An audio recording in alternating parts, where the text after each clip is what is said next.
বুঝতে পারছি না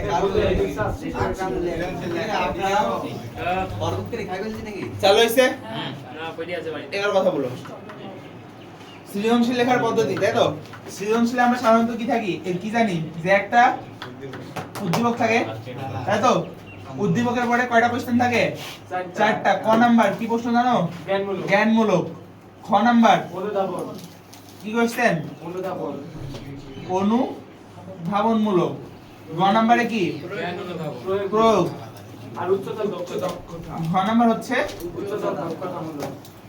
উচ্চতর দক্ষতা এবার মেন বিষয়টা কি জানো জ্ঞানমূলকের উত্তর কয় লাইনে এক লাইনে অনুধাবনের উত্তর কয় লাইনে হ্যাঁ 3 4 5 লাইন ইচ্ছা তাই তো 3 4 5 লাইন ইচ্ছা বই থেকে আসলে গ নাম্বার কয় পৃষ্ঠা 1.5 পৃষ্ঠা 2 পৃষ্ঠা গ নাম্বার 1.5 পৃষ্ঠা 2 পৃষ্ঠা সৃজনশীল লেখার ফরম্যাট হচ্ছে লাইনগুলি লাইন গুণে বা হচ্ছে পৃষ্ঠা গুণে না এখানকার মেন জিনিসটা কি জানো ফরম্যাটটা বুঝা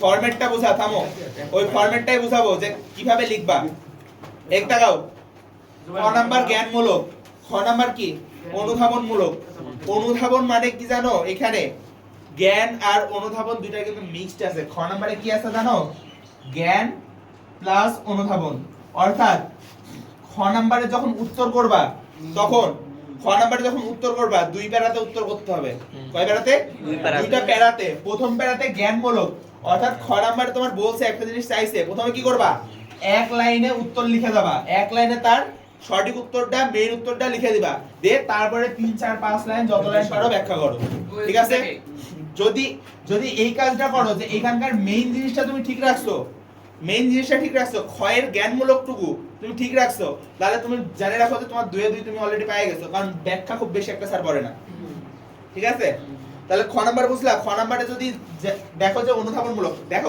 খ নাম্বারে তো থাকে অনুধাবনমূলক অনুধাবনমূলক লিখবা হচ্ছে দুই প্যারাতে প্রথমে জ্ঞানমূলক লিখবা এক নাম্বার প্যারা যদি প্যারার মাঝখানে এইখান থেকে শেষ হয় এই পর্যন্ত যদি শেষ হয় স্টপ মারো একটু ফাঁকা দাও তারপরের থেকে ব্যাখ্যা শুরু করো ক্লিয়ার তাহলে খ লিখবা কয় প্যারাতে দুই প্যারাতে প্রথম প্যারাতে কি হবে এক লাইনে উত্তর প্রথম প্যারাতে কি হবে এক লাইনে আসল উত্তর ঠিক আছে মূল কথা এক কথা আসল উত্তর বা মূল কথা সবাই গাইডও তো আছে মূল কথা কিন্তু তারপরে করবা ব্যাখ্যা তোমরা কি করো জানো ওই যে টানা 5 লাইন তুলে দাও টানা 5 লাইন তুলে দাও তাই না এক লাইন দিলে কমা মারতে এটা যদি ভালো একটা টিচারের হাতে খাতা পড়ে দুই কিন্তু দেবে না এক দিয়ে দিবে ভালো একটা না ভালো একটা স্যারের হাতে যদি খাতা পড়ে যে হচ্ছে এইসব বাংলা রিলেটেড বা সমাজ রিলেটেড টিচার যে একটু চাই যে তুমি ভালোভাবে লিখো স্পেশালি তোমার যখন দেখবে যে হাতের লেখা টিকা বা লেখার ধরন সুন্দর সেই ক্ষেত্রে কিন্তু নাম্বার কাটবে তুমি যদি একটা দুর্বল কোয়ালিটির স্টুডেন্ট হও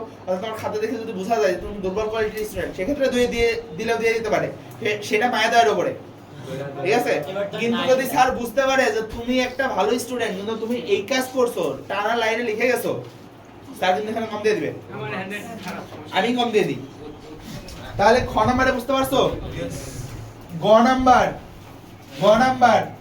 প্রয়োগ প্রয়োগের মধ্যেও কিন্তু তিনটা ধাপ জ্ঞান প্লাস অনুধাবন প্লাস প্রয়োগ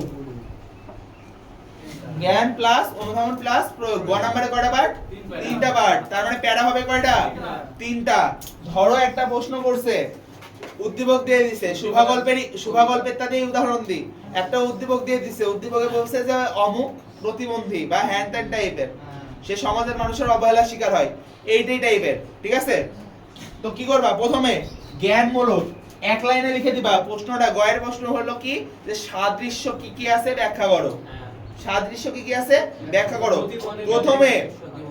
প্রথমে কি করবা এক লাইনে লিখে যাবা যে অরিজিনাল উত্তর যে সে প্রতিবন্ধী এবং সমাজের মানুষের কাছে অবহেলিত এই দিক দিয়ে শুভা এবং উদ্দীপকের অমুকের মধ্যে মিল আছে এক লাইনে মেইন কথাটা আগে বলে দিবা ঠিক আছে তাহলে জ্ঞানমূলক গেল এক লাইনে মেইন কথা এইবার হচ্ছে অনুধাবন মানে কি অনুধাবন মানে হচ্ছে তোমার বইয়ে ওইটুকের ব্যাপারে কি আছে বইয়ে ওইটুকের ব্যাপারে কি আছে? কি আছে, যেমন সুভাষ ছিল প্রতিবন্ধী, তার সে সমাজের মানুষের কাছে অবহেলিত ছিল, এটা কিভাবে বুঝবো? তার মাই তাকে অবহেলা করতো, সমাজের মানুষ নানান কথা শোনাইতো, ঠিক আছে, গর্ভের কলঙ্ক, এরকম কয়েকটা ম্যাজিক লাইন উঠাই দিবা।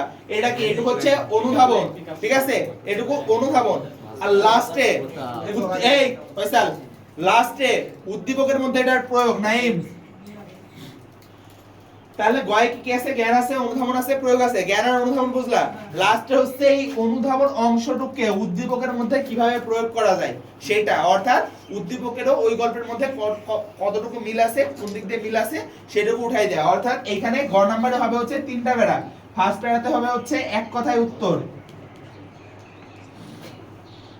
এক কথায় উত্তর। যদি যদি লাইনের মাঝখানে এসে শেষ হয়, যদি প্রথম প্যারা লেখা লাইনের মাঝখানে এসে শেষ হয়, স্টপ, একটুখানি গ্যাপ, এক লাইন মতো গ্যাপ, এইখান থেকে শুরু। দ্বিতীয় প্যারা, দ্বিতীয় প্যারাতে কি লিখবা? বই থেকে, ঠিক আছে, বই থেকে। এটা হচ্ছে অনুধাবনমূলক।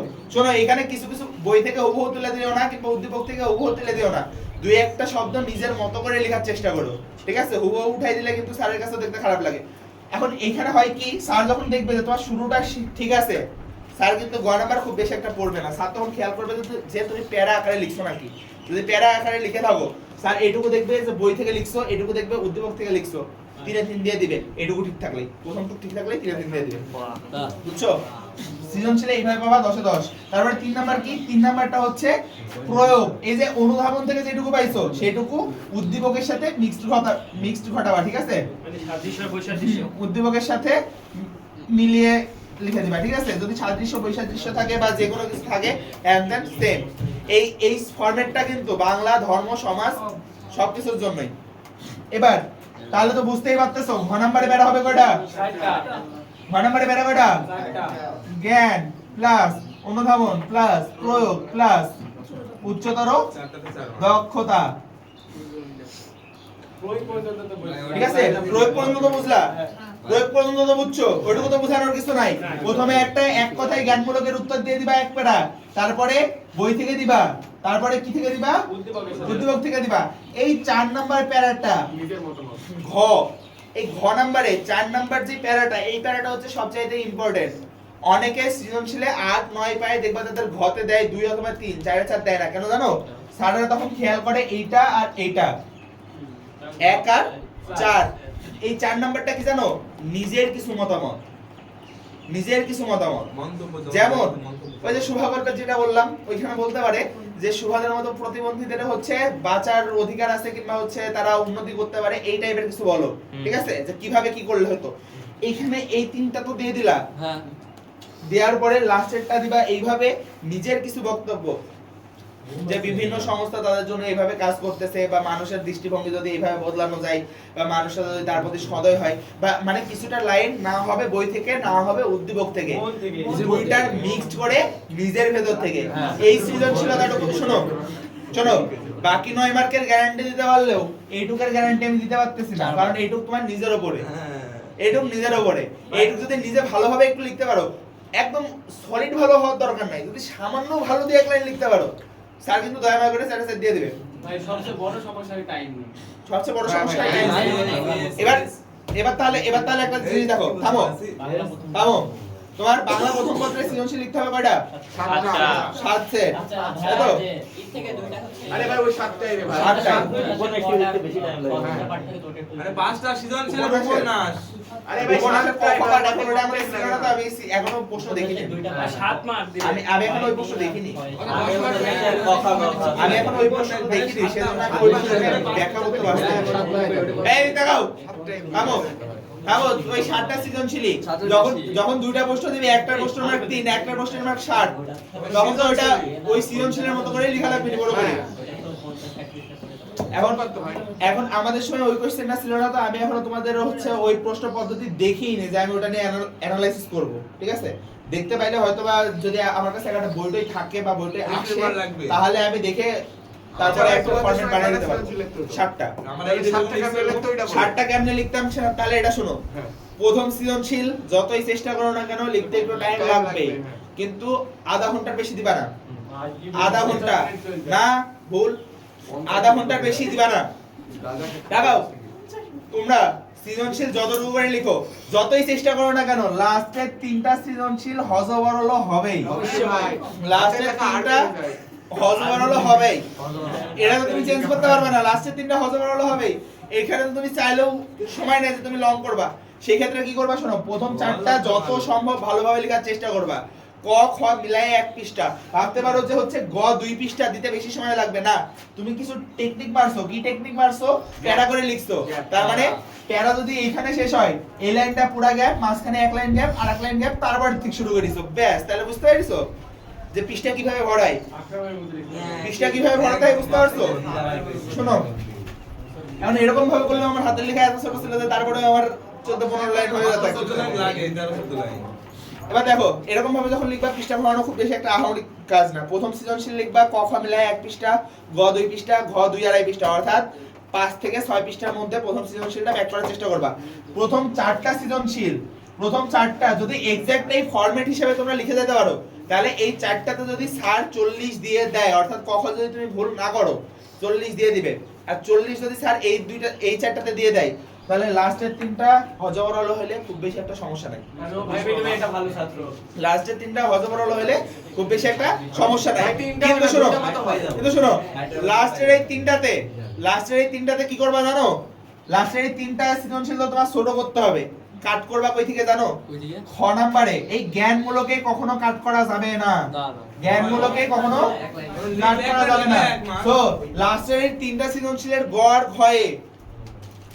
ঘয়ের শুরুর টুকু আর এন্ডিং টুকু ঠিক রাখতে হবে, শুরুর টুকু আর এন্ডিং টুকু ঠিক রাখতে হবে। মাঝখানে যে বলছিলাম না যে বই থেকে দাও, বই থেকে প্রথম সৃজনশীলে কি লিখছিলা যে হচ্ছে শুভা এই হয়, তার মা তাকে গর্ভের কলঙ্কিনী, মানে গর্ভের কলঙ্ক ভাবে, প্রতিবেশীরা এই করে, প্রতাপ পর্যন্ত তাকে পাত্তা দেয় না, এরকম লিখছিলা। শুনো, যদি এটা লাস্ট নাম্বার সৃজনশীল হয় 6-7 নাম্বার, তাহলে কি লিখবা জানো? যে তার মা সহ প্রতিবেশীরা তাকে অবহেলা করতো। জাস্ট এক লাইন অথবা 2 লাইন, তোমার হাতে তো লেখার সময় নাই, তুমি চাইলেও আর বানাই লিখতে পারবা না।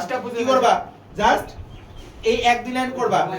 সেক্ষেত্রে কি করবা, যেহেতু গ্যাপ মারছো, শোনো, যেহেতু গ্যাপ মারছো, 2টা বাক্য যদি লিখো, 2টা বাক্যতে 3 লাইন হয়ে যাবে নি? হয়ে যাবে নি? হ্যাঁ।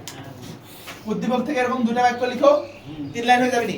1.5 পৃষ্ঠা আরো হবে নি? শুরুটা শেষেরটা 1.5 পৃষ্ঠার দরকার নেই, তুই যদি কোনোমতে 1 পৃষ্ঠা বুঝাইতে পারিস। তারপরে স্যার এখানে ওই সৃজনশীলটাতে গড় ঘ মিলায়ে, যদি তুই সব মিলাই, মানে ওই সেটটা মিলাই তুই 3 পৃষ্ঠা 3.5 পৃষ্ঠা লিখে আসলি, তারপরে স্যার ওই সাইডে 8 থেকে 9 দিয়ে দিবে, 8 থেকে 9 দিয়ে দিবে, যদি ফরম্যাট ঠিক থাকে। ফরম্যাট ঠিক থাকে, অর্থাৎ তোমাকে ক সলিড হইতে হবে। এই শোনো, অর্থাৎ তোমাকে ক সলিড হইতে হবে, এই রাকিব খেয়াল করো, ক নাম্বার সলিড হইতে হবে, খ নাম্বার সলিড হইতে হবে, গ এর শুরু সলিড হইতে হবে, ঘ এর শুরু আর শেষটুকু সলিড হইতে হবে। মাঝখান থেকে কাটছাট করে পৃষ্ঠা কমাও, কারণ সেই ক্ষেত্রে তোমার হাতে লেখার টাইম নাই। কি করবা, লাস্টে দেখা যায় আমারই যেটা হইছে, আমি 10-12 মিনিটের লাস্টে আমার একটা সেট লিখতে হইতো, কিন্তু তারপরে আমি পুরাটা লিখেই আসতাম, সাইডে আসতাম না, কারণ সাইডে আসলে দেখছি নাম্বার পাবো না। অর্থাৎ খাতায় যদি শুধুমাত্র ঘয়ের শুরুটুকু তুলে দিই, তাও 1 মার্ক। ভাই আমার তো ছোট প্রশ্ন। এই